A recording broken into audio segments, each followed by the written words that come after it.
on across the area on either side of the 60-degree mark. It feels really nice outside. The METAR has gone crazy up there in Dalton. There is no way in the world you have a dew point of 81 degrees. Everybody else, what you see is what you get right now, and that's some dry air. But the numbers are on the move. In fact, at the start of the 5 o'clock show, we were at 58 degrees for a dew point, and now we're at 61. So this is why.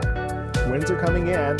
It says variable at this moment, but it's a south wind that is sneaking in, and that southerly low will support the rising of the dew point temperature. So we're at 61 degrees right now for dew point. We can deal with that.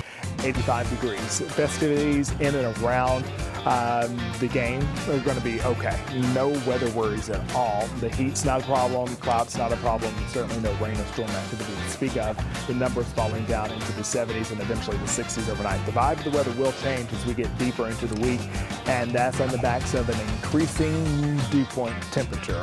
By Thursday, tomorrow afternoon, you're going to feel a little bit of a singe in the air, and then Friday going into the weekend, that's when those numbers in some cases surpass 70 degrees for a feels like temperature.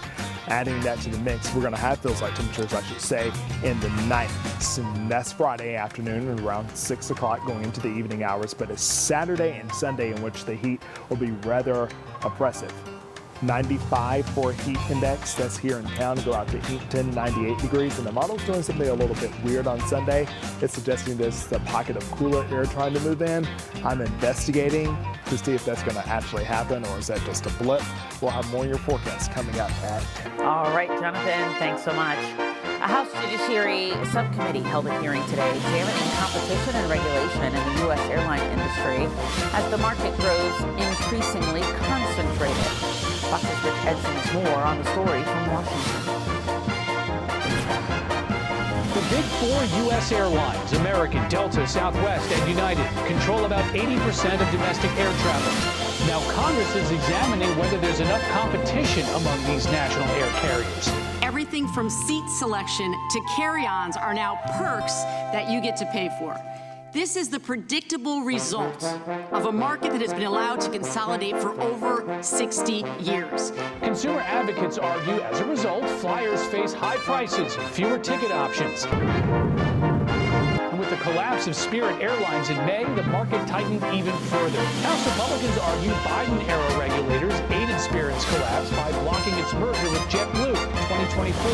17,000 people lost their job because the Biden DOJ said, no, we don't want a middle-class, lower-cost airline buying a super low-cost airline. House Democrats argue high fuel prices from the Iran war drove Spirit's failure.